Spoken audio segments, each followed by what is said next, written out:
محمد صلی اللہ علیہ وآلہ وسلم کا دوسرا بڑا معجزہ ہے۔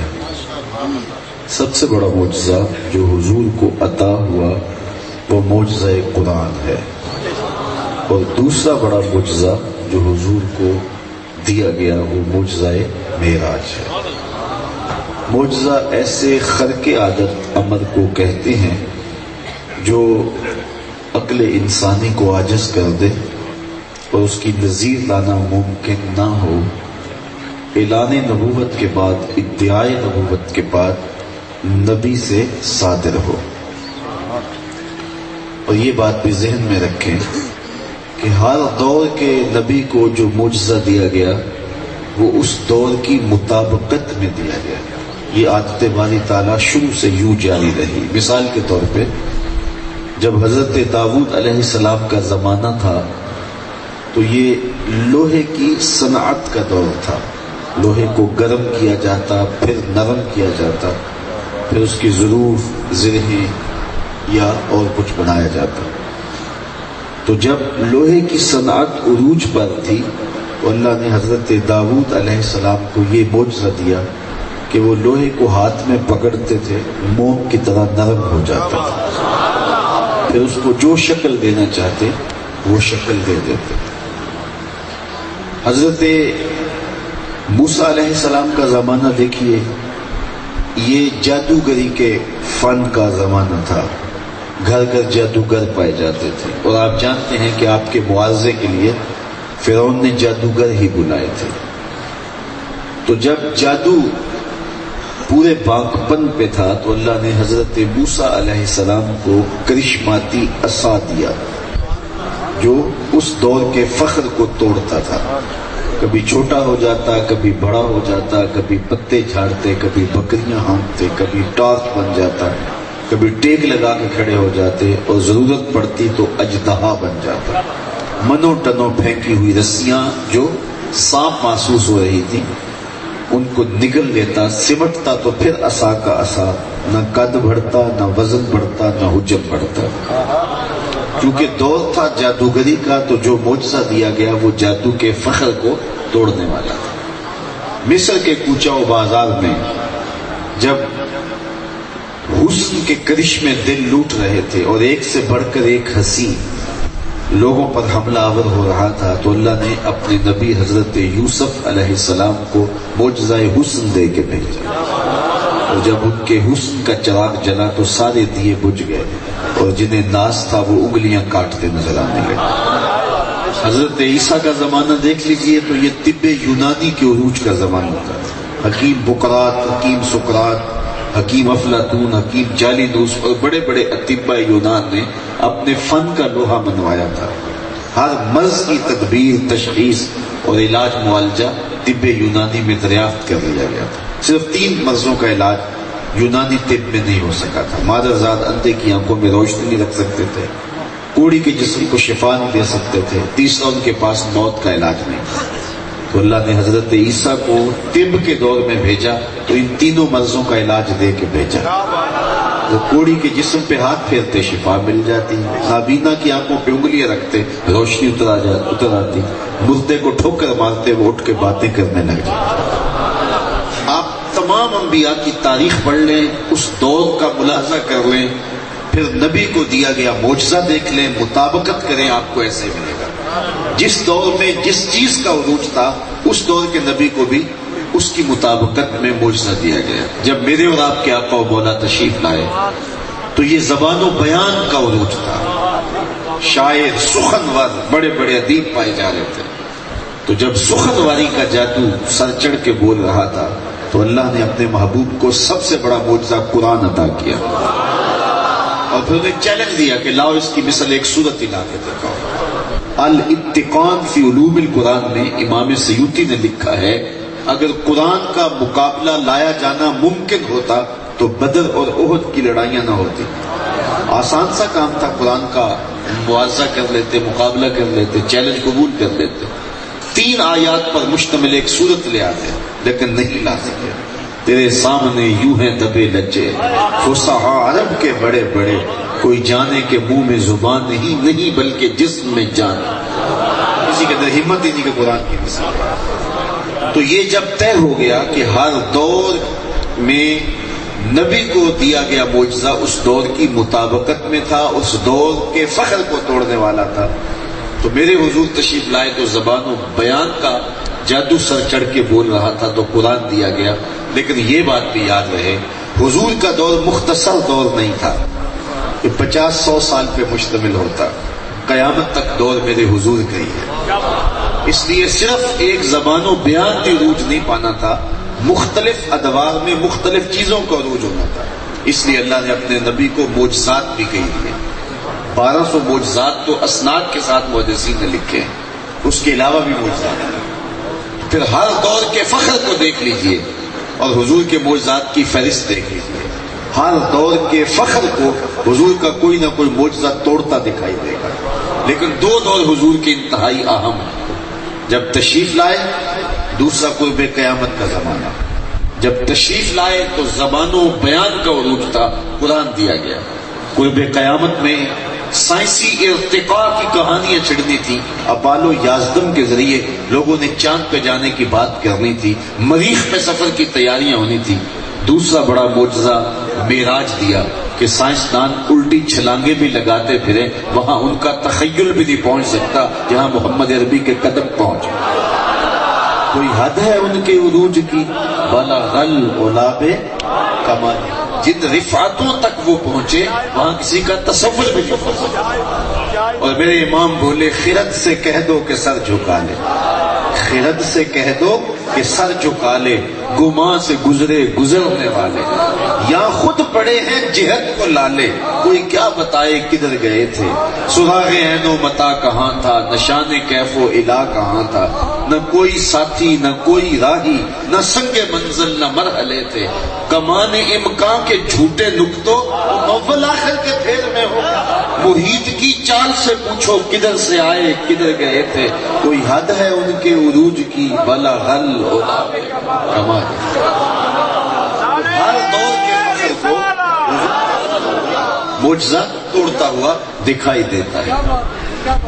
اچھا، اور آپ قرآن مجید کی اس آیت کو دیکھ لیجئے جو آیت معراج ہے، سورہ بنی اسرائیل کی پہلی آیت. اس میں وہ 6 سوالوں کے جواب موجود ہیں جو سائنس کھڑے کرتی ہے. یہ آنا جانا، سیر، سفر، سیاحت، یہ ہمارا روزمرہ ہے، لیکن فنی زبان میں اس کو کہا جاتا ہے حرکت.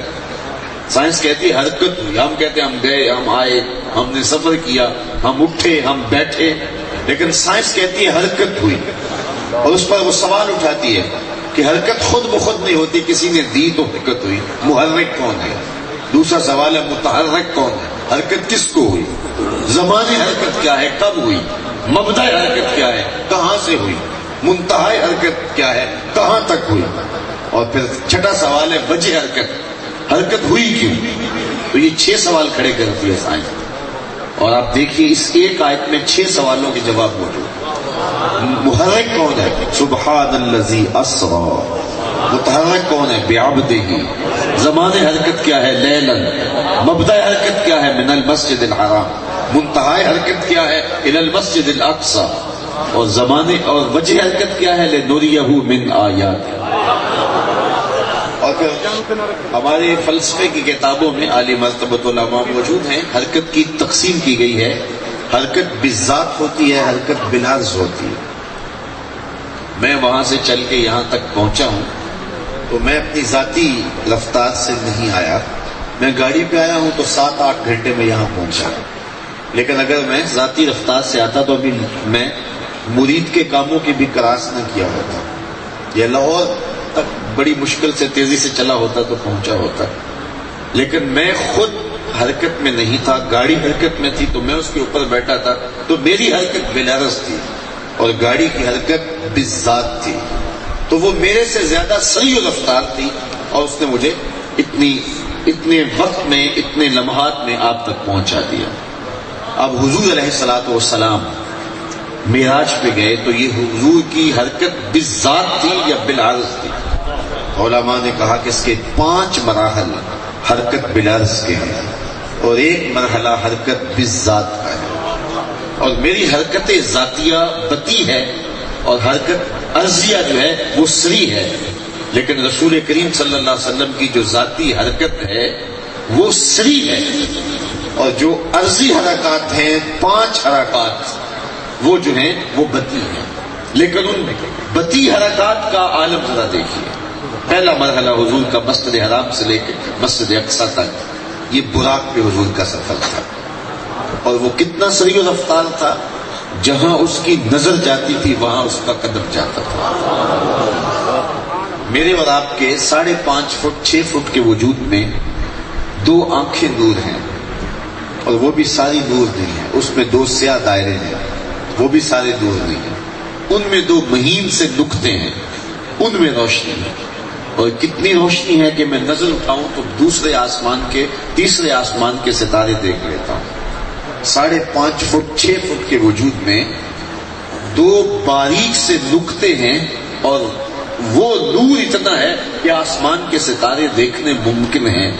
جو پاؤں کے کھروں سے سر کی چوٹی تک نور تھا، اس براق کی نگاہوں کا عالم کیا ہوگا، اور جہاں اس کی نظر جاتی تھی وہاں اس کا قدم جاتا تھا۔ اس نے تو پہلا قدم اٹھایا ہوگا تو مسجد اقصی میں جا پڑا ہوگا، اور حضور اس پر سوار تھے۔ یہ آپ کا سواری بردار جہاز 800-900 کلومیٹر فی گھنٹے کی رفتار سے چلتا ہے۔ کسی میں ہمت ہے کہ اس کی ننگی پشت پہ بیٹھ سکے؟ پڑخت چھڑ جائے گی، ہوا کی مزاحمت گوارا نہ ہو، آگ لگ جائے گی۔ جو 800 کلومیٹر 900 کلومیٹر 1000 کلومیٹر فی گھنٹے کی رفتار سے چلتا ہے، اس کی ننگی پشت پہ کوئی بیٹھنے کی طاقت نہیں رکھتا، اور جو کروڑوں میل فی سیکنڈ کی رفتار سے جا رہا تھا، اس براق کی ننگی پشت پہ بیٹھنے والے شاہ سوار کی عظمت کو سلام کرنے کو جی نہیں چاہ رہا۔ پھر اتنی سرعت کے ساتھ کوئی جا رہا ہو تو راستے میں کوئی ملے تو بندہ پہچان نہیں پاتا۔ بعد میں شکوہ، جناب آپ گزرے تھے تو مجھے دیکھا ہی آپ نے؟ کہا ہاں میں جلدی میں تھا۔ جب بندہ تیزی میں ہو، سرعت میں ہو، تو قریبی عزیز بھی راستے میں کھڑا ہو تو بندہ پہچان نہیں پاتا کہ میں اتنی تیزی میں تھا کہ میں پہچان نہیں پایا۔ اب اتنی سرعت کے ساتھ میرے حضور گئے، لیکن معرفت کا عالم کیا ہے؟ مررت بقبر موسیٰ، میں موسیٰ علیہ السلام کی قبر کے قریب سے گزرا تو میں نے کیا دیکھا؟ فائزہ ہوا قائم یصلی فی قبرہ، میں نے دیکھا کہ وہ اپنی قبر میں کھڑے ہو کے نماز ادا کر رہے ہیں۔ یہ حضور کی معرفت کا عالم۔ اب حضرت موسیٰ علیہ السلام وہاں کھڑے ہیں، حضور مسجد اقصی میں پہنچے، تو جب وہاں پہنچے تو حضرت موسیٰ وہاں بھی کھڑے تھے۔ یا تو یہ ماننا پڑے گا کہ یہاں بھی تھے وہاں بھی تھے، اور یا پھر یہ ماننا پڑے گا کہ وہ پہلے پہنچ گئے۔ تو کیا حضرت موسیٰ علیہ السلام میرے اور آپ کے آقا و مولا سے زیادہ سریع و رفتار ہیں؟ تو اس کا جواب یہ ہے کہ حضرت موسیٰ تو نبوت کی طاقت سے گئے، اور حضور تو اپنی رفتار سے گئے ہی نہیں، حضور تو براق کی طاقت سے گئے، اور براق بہت سریع ہوگا لیکن نبوت سے آگے نہیں ہے، اس لیے حضرت موسیٰ پہلے پہنچ گئے۔ تو یہ ایک پہلا مرحلہ تھا حضور کا جو مکمل ہوا، مسجد حرام سے مسجد اقصی تک حضور براق پہ گئے۔ اب اس کے بعد پھر حضور دوسرا مرحلہ حضور کے سیر بالعرض کا شروع ہوا۔ مسجد اقصی سے پہلے آسمان تک نور کی ایک سیڑھی تھی جس پہ حضور تشریف لے گئے، اور عالی مرتبہ علماء سے پوچھئے، معراج میں اعلیٰ کا سیغہ ہے، اور یہ زینہ عروج اوپر چڑھنے کے ذریعے کو ہی کہتے ہیں، تو وہ ایک نورانی سیڑھی تھی جس پر حضور تشریف لے گئے۔ تو یہ دوسرا مرحلہ تھا، اور یہ پہلے مرحلے سے زیادہ سریع تھا۔ ایک نوری لفٹ تھی، ایک سیڑھی تھی جس پہ حضور تشریف لے گئے۔ اب 2 مرحلے مکمل ہوئے۔ اب پہلے آسمان سے لے کر 7ویں آسمان تک فرشتوں کے پروں پہ تشریف فرما ہوتے رہے، انہیں یہ اعزاز بخشا، اور یہ پہلے 2 مراحل سے زیادہ سریع و رفتار مرحلہ تھا۔ پھر وہاں سے سدرہ تک 7ویں آسمان سے حضور جبریل امین کے پروں پہ گئے، اور یہ مرحلہ پہلے مراحل سے زیادہ سریع و رفتار تھا۔ اور پھر سدرہ پہ جا کے جبریل امین نے کہا لو دنوت خطوۃ لا ترکت، اگر میں ایک بال آگے بڑھوں تو چل کے راہ، مجھے اگر سرائکی آتی ہوتی تو پھر تو کمال ہوتا، لیکن پنجابی کا یہاں ایک شعر ہے کہ نور بشر دا چگڑا چلیا تے سدرہ تے جا کے گل مک گئی۔ میں کہتا ہوں ذرا تو بہت دور کی بات ہے، ام ہانی کے گھر میں فیصلہ ہو گیا، بشر تے چادر تان کے ستا، نور چمے پہ تلیاں، جس دی خاطر سجیاں ہویاں نے عرش بری دیاں گلیاں۔ تو جبریل حضور کے قدم چوم رہے ہیں، اللہ اکبر، نوریوں کا سردار حضور کے قدم چوم رہے ہیں۔ ہمارے استاد فرماتے تھے، کسی نے تصور میں جبریل سے پوچھا کہ تو حضور کے قدم چومے، تلوے چومے، کو لطف آیا؟ تو جبریل نے زبان حال سے کہا، نہ جنت نہ جنت کی گلیوں میں دیکھا مزہ جو محمد کی تلیوں میں۔ تو جبریل نے کہا حضور آگے میں نہیں جا سکتا ہوں۔ تو پھر ایک سبز نوری تخت آیا جس پہ حضور جلوہ فراز ہوئے، اور اس کا عربی نام ہے رف رف، اس پہ حضور سوار ہوئے، اور پھر حضور کو جہاں تک خدا نے چاہا وہ رف رف نوری تخت لے گیا۔ اعلیٰ حضرت کے یہاں اسلوب دیکھیے، رف رف تیرا فر فر گیا، اس کو کہتے ہیں صنعت تقلیب لفظی، لفظ کا بدل۔ خواجہ میر درد نے کہا تھا، میں ہوں لفظ درد، جس پہلو سے دیکھو درد ہو، درد کو ادھر سے پڑھو پھر بھی درد، درد کو ادھر سے پڑھو پھر بھی درد، درد مٹتا ہی نہیں ہے۔ میں ہوں لفظ درد، جس پہلو سے دیکھو درد۔ تو اب رف رف کو جب تقلیب لفظی کرو، الٹا پڑھو تو فر فر بنتا ہے، تو یہ سند تقلیب استعمال کیا، رف رف تیرا فر فر گیا، تا ہفتمی گوہر گیا۔ اور اعلیٰ حضرت کی روح سے فیض لے کے کہہ رہا ہوں، ایک وقت آیا کہ رف رف کی بھی بس بس ہو گیا، یہ 5 مرحلے مکمل ہو، اب حضور رک گئے۔ یہ سیر بالعرض کی، حضور اپنی رفتار سے ایک قدم بھی نہیں اٹھایا، براق پہ گئے، نور کی سیڑھی پہ گئے، فرشتوں کے پروں پہ گئے، جبریل کے پروں پہ گئے، رف رف پہ گئے، یہ 5 مراحل تھے۔ اب حضور رک گئے، آواز آئی ادنو منی یا احمد، پیارے آگے بڑھیے۔ تو حضور فرماتے میں نے ایک قدم اٹھایا، ڈرتے جھجکتے، جلال و ہیبت کا سامنا تھا، جمال و رحمت ابھارتے تھے، اب تھے مالک کہ حضور پیش ہو رہے تھے، ایک قدم اٹھا۔ اب دیکھیے حضور کی رفتار۔ میں آپ کو یہ نہیں کہتا کہ آپ سبحان اللہ کہیں، کیونکہ ہمارے خطبہ آدھی تقریر خود کرتے ہیں، آدھی مجمع سے کرواتے ہیں، میں ساری خود ہی کیا کرتا ہوں، لیکن معراج ایسا عنوان ہے کہ جس کو بیان کرنے سے قبل میرے رب نے بھی سبحان اللہ کہا۔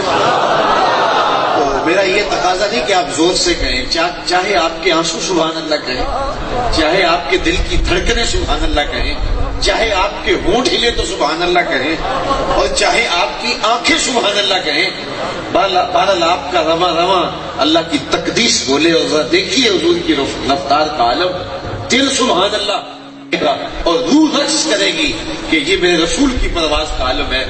حضور نے ایک قدم اٹھایا، مسجد حرام سے لے کے مسجد اقصیٰ تک براق پہ، مسجد اقصیٰ سے پہلے آسمان تک نور کی سیڑھی پہ، پہلے آسمان سے 7ویں آسمان تک فرشتوں کے پروں پہ، پہلے 7ویں آسمان سے سدرہ تک جبریل کے پروں پہ، اور وہاں سے جہاں تک خدا نے چاہا رف رف نوری تخت پہ۔ ان 5 مراحل میں ٹوٹل جتنا فاصلہ طے ہوا تھا، حضور کا ایک قدم اٹھا تو اتنا فاصلہ طے ہو۔ یہ ہے میرے حضور کی رفتار کا۔ کوئی حد ہے ان کے عروج کی، بالا غل اولاب کما، ایک قدم اٹھا تو اتنا 5 مراحل کے برابر ایک قدم میں فاصلہ طے ہوا۔ الیواقیت والجواہر اٹھائیے، اللہ اکبر۔ پھر حضور رک گئے، پھر آواز آئی ادن منی یا احمد، پیارے اور نیڑے آ جا، اور قریب آ جا، اللہ اکبر۔ تو دوسرا قدم حضور نے اٹھایا۔ 5 مراحل میں جتنا فاصلہ طے ہوا تھا، ایک قدم میں اتنا فاصلہ طے ہوا۔ 5 قدم اور 5 قدموں کے برابر 5 مراحل، اور 5 مراحل کے برابر ایک قدم، 6 مراحل ہو گئے۔ ان 6 مراحل میں جتنا فاصلہ طے ہوا تھا، دوسرے قدم میں اتنا فاصلہ طے ہوا۔ پھر آواز آئی آگے بڑھی، حضور نے قدم اٹھایا۔ قدم اٹھتے تو پچھلا قدموں سمیت جتنا فاصلہ طے ہوتا، ایک قدم میں اتنا فاصلہ طے ہوتا، اور یہ آواز مسلسل آتی رہی، 70,000 مرتبہ آئی۔ بڑھ اے محمد، اعلیٰ حضرت کو سنیے، بڑھ اے محمد، قریب ہو احمد، قریب آ سرور ممجد، نثار جاؤں وہ کیا ندا تھی، وہ کیا سما تھا، وہ کیا مزے۔ 70,000 قدم اٹھائے، پھر کہاں تک پہنچے؟ اللہ اکبر۔ خرد سے کہہ دو کہ سر جھکا ہے، گمان سے گزرے گزرنے والے، یہاں خود پڑے ہیں جہت کو لالے، کوئی کیا بتائے کدھر گئے تھے۔ کمان امکان کے جھوٹے نکتوں تم اول آخر کے پھیر میں ہو۔ کمان جو ہوتی ہے تو جب دو کمانیں آپس میں ملیں تو یہ دائرہ بنتا ہے نا، نصف دائرے کی کمان ہوتی ہے۔ تو ریاضی کی مختلف شکلیں ہوتی ہیں نا، خط ہے، مثلث ہے، مربع ہے، مستطیل ہے، دائرہ ہے، یہ ساری شکلیں ریاضی کی ہیں۔ خط کیا ہوتا ہے؟ الف بے، دو نقطوں کو جوڑتے خط بن جاتا ہے۔ الف سے شروع ہوا، بے پہ ختم ہو گیا، ابتدا کا بھی پتہ ہے، انتہا کا بھی پتہ ہے۔ مثلث کیا؟ الف بے جیم، الف سے شروع ہوا خط، بے پہ ختم، بے سے شروع ہونے والا، جیم پہ ختم، جیم سے شروع ہونے والا، پھر الف پہ ختم۔ اس طرح مستطیل اور مربع ہے، اس کے 4 اضلاع ہوتے ہیں۔ لیکن انہی شکلوں میں ایک شکل ریاضی کی ہے دائرہ۔ جب دائرہ بن جائے تو پھر پتہ نہیں چلتا شروع کہاں سے ہوا تھا، یہ بھی پتہ نہیں چلتا ختم کہاں ہو رہا ہے شکل یہ بھی ریاضی کی، لیکن اس کے اوپر نقطے نہیں ہوتے۔ اس کے اوپر نقطے اگر کوئی لگائے گا تو وہ جھوٹے ہوں گے۔ خط پہ نقطے ہوتے ہیں، مثلث پہ نقطے ہوتے ہیں، مربع پہ نقطے ہوتے ہیں، مستطیل پہ نقطے ہوتے ہیں، مخمس پہ نقطے ہوتے ہیں، لیکن دائرے پہ نقطے نہیں ہوتے۔ دائرے کا پتہ ہی نہیں چلتا شروع کہاں سے ہوا، ختم کہاں ہوا۔ اعلیٰ حضرت فرماتے ہیں جب دو کمانیں جڑی اب بن گیا دائرہ، اور تم اب بھی میرے نبی کی حدیں تلاش کر رہے ہو۔ کمان امکان کے جھوٹے نقطوں تم اول آخر کے پھیر میں ہو۔ محیط عربی میں دائرے کو کہتے ہیں۔ محیط کی چال سے پوچھو کدھر سے آئے کدھر گئے تھے، کوئی حد ہے ان کے عروج کی بلا غل ہونا بے۔ اگر آپ کی توجہ ہو، اتنی سرعت سے میرے حضور کا جانا، پلٹ کے بھی آنا، اس کو میرے رب نے سفر نہیں کہا ہے، یہ میرے رسول کی سیر ہے۔ اب کیا سمجھو گے میرے رسول کو؟ جس کی سیر تمہاری سمجھ میں نہیں آتی اس کا سفر کیسا ہے؟ اور آپ اچھی طرح سمجھتے ہیں سیر اور سفر کا فرق۔ سیر تمہل کے ساتھ ہوتی ہے، آہستگی کے ساتھ ہوتی ہے، ہر نظارے پہ رکا جاتا ہے، ہر منظر کو دیکھا جاتا ہے، لیکن سفر میں نظر ہدف پہ ہوتی ہے اور بھاگم بھاگ ہوتی ہے۔ یہ اتنی سرعت سے گئے اور پلٹ بھی آئے، اور وقت اتنا لگا کہ کنڈی میں بھی ہل رہی تھی، بستر بھی گرم تھا۔ اس کو میرے رب نے سفر نہیں کہا یہ میرے نبی کی سیر ہے۔ اور تم برتائے حیرت میں مبتلا ہو، کیسے ہو گیا؟ کہا کیا سمجھو گے میرے رسول کو؟ جس کی سیر سمجھ میں نہیں آتی اس کا سفر کیسے سمجھو گے؟ اور آج ہم کہتے ہیں جب مشکل میں امتی ہو پکارے نبی مدد کو پہنچتا ہے۔ لوگ کہتے ہیں کہاں مدینہ اور کہاں تم، اتنی جلدی نبی کیسے آ جاتا ہے؟ میں کہتا ہوں جب مشکل میں امتی پکارے نبی پھر سیر کرتا تو نہیں آتا، نبی تو پھر سفر کرتا ہے۔ اور جس کی سیر نہیں سمجھی جاتی اس کے سفر کو کون سمجھے؟ کوئی حد ہے ان کے عروج کی بلا غل غلاب کمال۔ آگے فرمایا بعبد کہ پاک ہے وہ ذات جس نے سیر کرائی اپنے بندہ خاص کو۔ لفظ عبد کیوں بولا گیا؟ اس میں علماء نے بہت کچھ لکھا، کہا کہ یہ عبد کا لفظ اس لیے بھی بولا گیا تاکہ حضرت سیدنا عیسیٰ علیہ السلام آسمان کی بلندیوں پہ پہنچے، اور وہاں پہنچنے کے بعد جب ان رفتوں تک پہنچے تو قوم نے جب ان کے محجر العقول معاملات کو دیکھا تو کہا کہ یہ اقانیم ثلاثہ میں سے ایک اقلوم ہے، اور انہیں جو ہے وہ الہ قرار دے دیا۔ اور میرے حضور تو وہاں تک پہنچے تھے جہاں کسی کا تصور بھی نہیں پہنچ سکتا، اس لیے وہ باب ہی وہ دروازہ بن کر کے۔ لیکن سب سے خوبصورت بات ملا جیون علیہ رحمہ نے تفسیرات احمدیہ میں لکھی، اور اس کو امام راضی علیہ رحمہ نے بھی تفسیر کبیر میں لکھا۔ وہ فرماتے ہیں کہ یہ حضور کا پسند فرمودہ تھا۔ یہ عبد کا جو لفظ معراج کے باب میں استعمال ہوا یہ حضور کا پسند فرمودہ ہے۔ وہ اس طرح کہ جب حضور قرب خاص میں پہنچے اور اللہ تعالیٰ نے اپنے محبوب کو بہت کچھ عطا کیا۔ علامہ فرماتے 70,000 اسرار تھے، 70,000 رموز تھی، 70,000 حکایات تھی۔ محبوب کی جھولی میں بہت کچھ ڈالا، سب کچھ دینے کے بعد کہا بما اشرفک یا احمد، اے پیارے یہ تو میں نے تمہیں دیا ہے، اب تو بتا تیری اپنی مرضی کیا ہے۔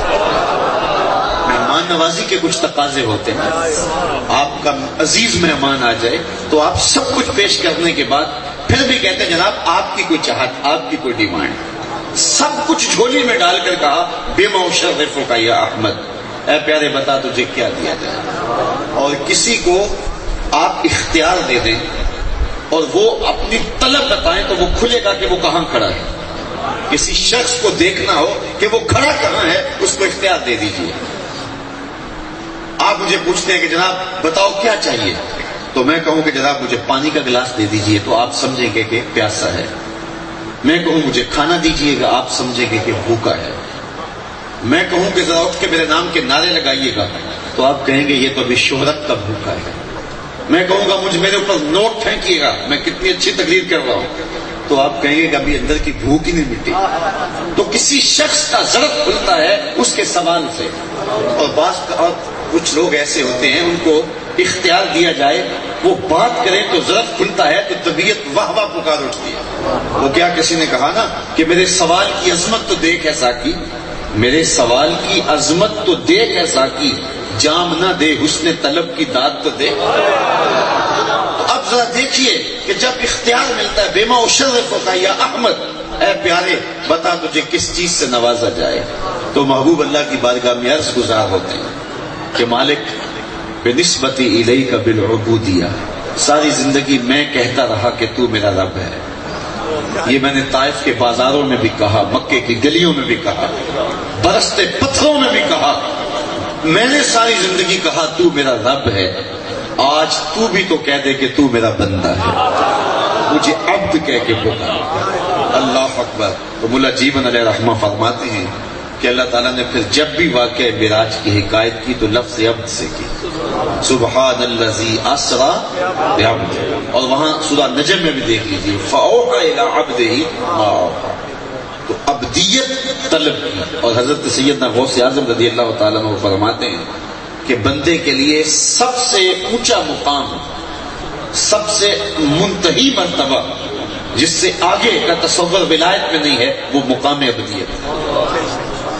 اور حضرت سیدنا شیخ احمد امام ربانی شیخ مجدد الفسانی علیہ رحمہ فرماتے ہیں کہ بندے کو سب سے زیادہ قربت اگر نصیب ہوتی ہے تو وہ سجدے میں نصیب ہوتی ہے، چونکہ عبدیت کی معراج یہاں ہے. اسی لیے صلاۃ و معراج المومنین کہا گیا، کیونکہ انسان کے جو اشرف اعضاء ہیں وہ سر میں ہیں. دیکھنے کی قوت آنکھیں سر میں ہیں، بولنے کی قوت زبان سر میں ہے، چکھنے کی قوت زبان سر میں ہے، سوچنے کی قوت دماغ سر میں ہے، سننے کی قوت، سونگنے کی قوت، یہ سارے اشرف اعضاء انسان کے سر میں ہیں. اور سر مالک کی دہلیز پہ ہے. ناک بھی رگڑ رہا ہے، پیشانی بھی رگڑ رہا ہے، اور زبان سے کیا کہہ رہا ہے؟ سبحان ربی الاعلی. مالک دیکھ عملاً اپنا ثبوت پیش کر رہا ہے. ناک اور پیشانی رگڑ کے کہہ رہا ہے کہ میرے سے نیچا کوئی نہیں، اور زبان سے کہہ رہا ہے تیرے سے اونچا کوئی نہیں. اگر وہ سجدے کی حقیقت کو جان لے تو سر اٹھا کے تکبر کر نہیں سکتا ہے. تو بندے کے لیے سب سے بڑا اعزاز یہ ہے کہ وہ سجدے میں اپنے رب کے حضور نیازمندی پیش کرے، اور یہی معراج المومنین قرار دیا گیا. اور حضور علیہ السلام معراج کا خاص طور پر جو تحفہ لے کے آئے وہ 50 نمازیں ہی تو تھی، جو بعد میں سمٹ کے 5 ہوگی، جس کا بھی تذکرہ آپ نے سنا. تو پھر بندے کے لیے سب سے بڑی بات یہ ہے کہ اس کو اللہ کے حضور سجدہ ریزی کی توفیق مل جائے. اور وہ خوش نصیب ہیں جنہیں 5 گانا نماز نصیب ہو. اور اس سے بڑا بدبخت کون ہو سکتا ہے جس کو رب کے حضور جھکنا ہی نصیب نہیں ہوتا. جب صبح کا آغاز ہوتا ہے، وہ صبح جس کی قسمیں میرے رب نے کی، وہ صبح اذا تنفس، قسم صبح کی جب وہ سانس لیتی ہے، جب چڑیاں بھی رب کی تسبیح بول رہی ہوتی ہیں، اشراط الارض بھی اس کی تقدیس کے ترانے پڑھ رہے ہوتے ہیں، اور جب صبح ہوتی ہے تو چڑیاں رب کی تسبیح بول رہی ہوں اور کسی گھر سے نیند کے خراٹوں کی آواز آ رہی ہو، تو اس سے بڑی بدبختی کیا ہو سکتی ہے. اور کتنے خوش نصیب ہیں وہ لوگ کہ ادھر پوپ پھٹ رہی ہوتی ہے، ادھر گھر میں مصلے بچھنے شروع ہو جاتے ہیں. بیٹیاں گھروں میں مصلے بچھاتی ہیں، خواتین گھروں میں مصلے بچھاتی ہیں، اور مرد حضرات مسجد کا رخ کر رہے ہوتے ہیں. تو اپنی صبح کا آغاز اللہ کے حضور سجدوں سے کی کرو. یہ بندگی کی معراج ہے، اور یہ بندے کے لیے سب سے بڑا اعزاز ہے. اس قرب خاص میں پہنچ کر کے عبودیت کا مطالبہ اور عبودیت کی بات اللہ کے حضور علیہ السلام عرض کرتے ہیں کہ مالک مجھے اس بات سے نواز دے. تو اس لیے بندے کے لیے یہ اعزاز ہے، یہ تکریم ہے کہ وہ اللہ کے حضور سجدہ کرے اور اپنے دن کا آغاز سجدے سے کرے. بلکہ اللہ اگر نصیب کر دے تو سحری کے اٹھنے کی عادت ڈال لو، وہ خوش نصیب ہے. صحیح حدیث میں آتا ہے جب سحری کے لمحے ہوتے ہیں شوہر اٹھتا ہے اور اپنی بیوی کو بھی جھنجھوڑتا ہے، اللہ کی بندی اٹھ اور اللہ کے حضور سجدہ ریزیاں کریں، لیکن دن بھر کی تھکی ہوئی خاتون اٹھ نہیں پاتی. خیر یہ اٹھتا ہے، وضو کرتا ہے، واپسی پہ چلو میں تھوڑا سا پانی لے آتا ہے اور اپنی بیوی کے چہرے پہ چھڑک دیتا ہے، اللہ اکبر، اور خود مصلی بچھا کر کے نماز پڑھنے لگ جاتا ہے. تو وہ بھی اٹھتی ہے، دیکھتی ہے کہ شوہر مشغول ہے نماز میں، تو وہ بھی جلدی سے وضو کرتی ہے اور اپنے شوہر کے مصلی کے قریب مصلی بچھا کے وہ بھی رب کے حضور سجدہ ریز ہو جاتی ہے. کبھی شوہر قیام میں ہے، کبھی بیوی قیام میں ہے، کبھی وہ سجدے میں ہے، کبھی یہ سجدے میں ہے. تو سحری کا لمحہ اور صبح کا حسین اور خوبصورت منظر کوئی دیکھنے والا نہیں ہے. ایک طرف شوہر نے مصلی بچھایا ہے، ایک طرف بیوی نے مصلی بچھایا ہے، کبھی وہ سجدے میں ہے، کبھی وہ قیام میں ہے. حدیث میں آتا ہے دونوں کو دیکھ کے رب مسکرا رہا ہوتا ہے، اپنی شان کے مطابق اللہ تعالیٰ خوش ہو رہا ہوتا ہے کہ میرا بندہ اور میری دہلیز کی باندھی میرے حضور سجدہ ریزیاں کر رہی. تو بندے کے لیے یہ اعزاز ہے. تو یہ حضور علیہ السلام کی پسندیدہ چیز ہے. اور ایک بات اور عرض کر کے میں اپنی گفتگو سمیٹ لیتا ہوں. ام المومنین سیدہ عائشہ رضی اللہ تعالیٰ عنہا فرماتی ہیں کہ ایک دن حضور کا درہ رحمت جوش میں آ گیا. فرمایا عائشہ مانگو کیا مانگتی ہو؟ ہیں آج وہ مائل بعطا اور بھی کچھ مانگ، اب تنگی یہ داماں پہ نہ جا اور بھی کچھ مانگ. کہا مانگو کیا مانگتی ہو؟ عرض کی حضور اگر آپ اجازت دیں تو اپنے والد گرامی سے مشورہ نہ کر لوں، موقع بڑا اچھا ہے. تو کہا کیوں نہیں، آپ ضرور کیجیے. تو حاضر خدمت ہوئی. کہا کہ درہ رحمت جوش میں تھا. حضور نے فرمایا عائشہ مانگ لو جو مانگنا ہے. تو میں نے موقع کو غنیمت سمجھا اور مہلت مانگ لی اور آپ سے مشورہ کرنے آئی ہوں. فرمایا بیٹا حضور سے کہنا کہ معراج کی قربت خاص میں اللہ نے آپ سے جو راز کی باتیں کی تھی ان میں سے ایک بات بتا دی. مانگا بھی تو علم مانگا. اللہ اکبر. اور کہا عائشہ مجھ سے وعدہ کرو جو حضور بتائیں مجھے بھی آ کے بتائیں. وعدہ ہو گیا، حضور کی بارگاہ میں حاضر ہو گیا. پوچھا مشورہ ہو گیا؟ جی حضور ہو گیا. مانگو کیا مانگتے؟ کہا حضور معراج کی قربت خاص میں آپ کے رب نے آپ سے جو راز کی باتیں کی تھی ان میں سے ایک بات بتا دو. حضور مسکرانے لگے. اس بات پہ مسکرائے ہوں گے میرے یار غار کا انتخاب کیسا ہے، یا اس بات پہ مسکرائے ہوں گے کہ راز کی بات بتا دوں پھر راز تو نہ رہا. لیکن خود وعدہ کیا تھا. کہا عائشہ سنو، جب میں قربت خاص میں گیا اور اللہ تعالیٰ نے مجھ سے راز کی باتیں کی تو ان میں سے ایک بات یہ تھی محبوب تیری امت میں سے کوئی شخص کسی شخص کا ٹوٹا ہوا دل جوڑ دے تو میرے اوپر واجب ہے بغیر حساب کے جنت عطا کر. اللہ تعالیٰ پر ویسے کچھ واجب نہیں ہے لیکن اپنے کرم سے وہ خود واجب کر لے تو اس کی مرضی. ام المومنین بہت خوش ہوئی کہ یہ تو بخشش کا بہانہ ہاتھ آ گیا. بعض اوقات تو کسی کی مدد کرے تو وہ خوش ہو جاتا ہے، اس کی دل شکنی جو ہے وہ دور ہو جاتی ہے اور اس کی دل شکستگی دور ہو جاتی ہے. لیکن بعض اوقات کچھ لوگ ایسے بھی ہوتے ہیں، کچھ ایسے دکھی بھی ہوتے ہیں کہ بیٹھ کے جن کی کہانی سن لو تو ان کا غم غلط ہو جاتا ہے. ان کو سینے سے لگا لو. کچھ ایسے بھی ہوتے ہیں یار ہنس کے انہیں دیکھ لیں تو پھر بھی جو ہے وہ ان کا دل جڑ جاتا ہے. تو کہا یہ تو بخشش کا بہانہ ہاتھ آیا. حسب وعدہ والد گرامی کی خدمت میں حاضر ہوئی. کہا حضور نے کیا بتایا؟ تو کہانی سنائی.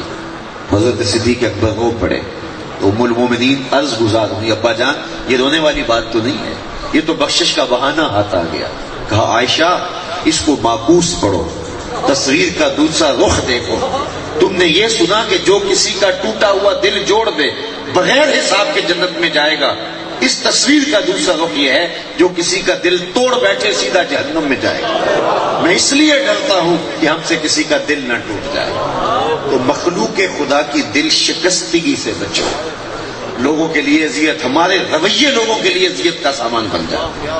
زبان سے کوئی بات کر دینا، کسی کی دل شکنی کر دینا یہ تو بڑی بات ہے. ہمارے رویے لوگوں کے لیے تکلیف کا سبب بن جاتے ہیں. اور میرے حضور نے جو دین دیا ہے وہ اتنا حساس، اتنا نازک دین ہے.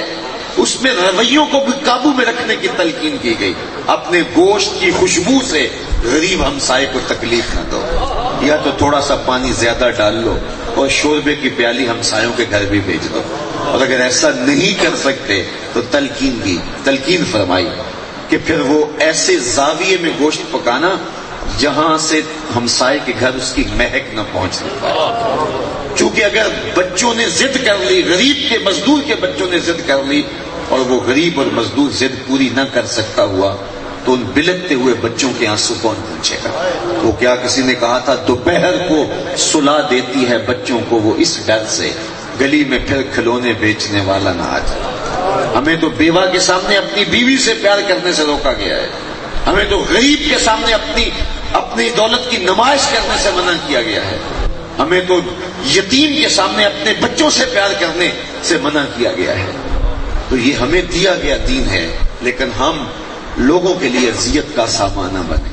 میں ایک محفل نعت میں گیا تو وہ مجھے کہنے لگے کہ جناب اختتام پر ہم 16 پرچیاں نکالیں گے اور اس پردے کے پیچھے ہزاروں بچیاں بیٹھی ہیں، ہم نے جہیز فنڈ رکھا ہے اور آپ اس کا بھی ضرور تذکرہ کر دینا۔ ان کا مقصد تو یہ تھا کہ میں اس پہ داد و تحسین دوں کہ آپ بہت اچھا کام کر رہے ہیں۔ وہ پہلے عمرے کا ٹکٹ ہوتا تھا اور اس کے بعد آپ کچھ لوگوں نے یہ سلسلہ شروع کیا، تو میں نے کہا کہ آپ یہ زیادتی نہ کریں۔ زیادتی اس لیے کہ آپ کے پاس 100 آدمیوں کا کھانا ہے تو 500 آدمیوں کو نہ بلائیں، کہ 100 آدمیوں کو کھلا کے تو 400 کو کہیں کہ جناب معذرت۔ آپ کے پاس 100 آدمیوں کا کھانا ہے تو پردے سے 100 کو ہی بلائیں اور ان کو کھانا کھلائیں اور عزت سے رخصت کر دیں۔ اور اگر آپ کے پاس نہیں ہے، 100 آدمیوں کا کھانا بھی نہیں ہے تو تھوڑوں کا تو تھوڑوں کو بلا لیں۔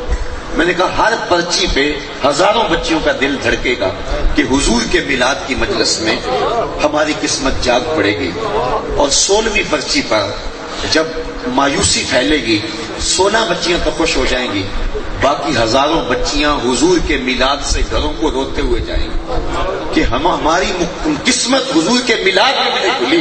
تو میں نے کہا یہ زیادتی نہ کرو، رات کے اندھیرے میں اگر تم ان کے والدین تک پہنچ سکتے ہو، ان کی مدد کر سکتے ہو تو عرش کا رب بڑا راضی ہوگا تمہارے۔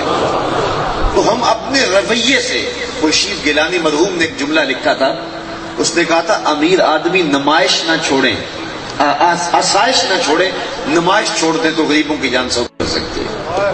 تو ہمارے کتنے رویے ہیں جو لوگوں کے لیے اذیت کا سامان بنا ہے۔ تو حضرت سیدنا صدیق اکبر رضی اللہ تعالیٰ عنہ نے کہا کہ میں تو اس بات سے ڈر رہا ہوں کہ ہمارے عمل سے، ہمارے رویے سے جو ہے وہ کسی کی دل شکنی نہ ہو گئی ہو۔ تو مخلوق خدا کے لیے آسانیاں پیدا کرو، لوگوں کے لیے بہتریاں پیدا کرو۔ میں تو آج کل یہ بھی کہتا ہوں کہ گرمیوں کا موسم ہے اور لوڈ شیڈنگ کا زمانہ ہے، تو کچھ لوگ ان کے اپنے کمرے اور اپنے گھر ساؤنڈ پروف ہوتے ہیں اور وہ باہر تیز شور والا جنریٹر گلی میں لگا کر کے آپ چین کی نیند سو جاتے ہیں، اور ہمسائے کے گھر کی کھڑکیاں بھی نہیں ہیں اور اس کو دھوئیں کا عذاب بھی سہنا پڑتا ہے، اس کے اعضاء اس کے شور سے بھی شل ہوتے ہیں، اور جو اس کو تکلیف گرمی کی شدت کی اور مچھر کاٹنے کی ہے وہ الگ ہے۔ اس کو 4 عذابوں میں تڑپتا ہوا چھوڑ کے تم اندر دروازے مقفل کر کے آرام کی نیند سو گئے ہو، تمہیں نیند کیسے آئی؟ تم اس کے لیے کیوں اذیت کا سامان کھڑا کر دیا؟ تو اپنے رویے سے، اپنے طرز زندگی سے، اپنے انداز معاشرت سے لوگوں کے لیے تکلیف کا سبب نہ بنو، لوگوں کے لیے راحت کا سبب بنو۔ مخلوق میں اللہ تعالیٰ جل شانہ نے انہیں برابر کیا ہے جو لوگوں کے لیے نفع کا سبب بنتے ہیں، اور قائد لیجئے گا پوری کائنات ایک دوسرے کے لیے نفع دے رہی ہے۔ درخت خود دھوپ میں جلتا ہے، چھاؤں اوروں کو دیتا ہے۔ آج تک درختوں نے اپنے پھل خود نہیں کھائے، اوروں کو کھلاتے۔ اسی طرح جانور جو ہے وہ فربہ ہو کے لوگوں کی خوراک بنتے ہیں، تو وہی کامیاب اور بامراد لوگ ہیں جو خلق خدا کے لیے راحت اور رحمت کا ذریعہ ہیں۔ تو میں اور آپ اپنے عمل پر، اپنے انداز پر اور اپنے طرز زندگی پہ غور کریں۔ آج کی اس معراج النبی کانفرنس میں میری جانب سے جو ہے وہ ان 2 باتوں پر غور کر لیجئے گا۔ ایک کا تعلق حقوق اللہ سے ہے اور دوسرے کا تعلق حقوق العباد سے ہے۔ 5 گانا نماز شعار زندگی بنا لو۔ ہمارے بزرگ فرمایا کرتے تھے سونے سے قبل 5 انگلیاں بھی گن لو اور 5 نمازیں بھی گن لو۔ اور دوسری بات یہ ہے کہ اللہ کی مخلوق کے لیے اذیت کا سامان نہ کرنا، لوگوں کے لیے سکھ اور راحت اور آرام کا ذریعہ بن جانا۔ اللہ مجھے آپ کو اپنی رحمتوں اور کرم نوازیوں کے نور سے مالا مال کرے۔ اقبال کے سارے فلسفے کا رس نہ چھوڑے۔ مہمان خطیب تشریف لے آئے ہیں اور آپ ان کا خطاب سنیں گے تو یقیناً نہال ہوں گے اور آپ کی طبیعت سرشار ہوگی۔ میں نے جتنا جو کہنا تھا وہ باتیں آپ تک پہنچا لی۔ میں اجازت چاہوں گا کار ما آخر شدو آخر زما کار نشد، مشت خاک ماں غبار کوچائے یار نشد و آخر دعوانا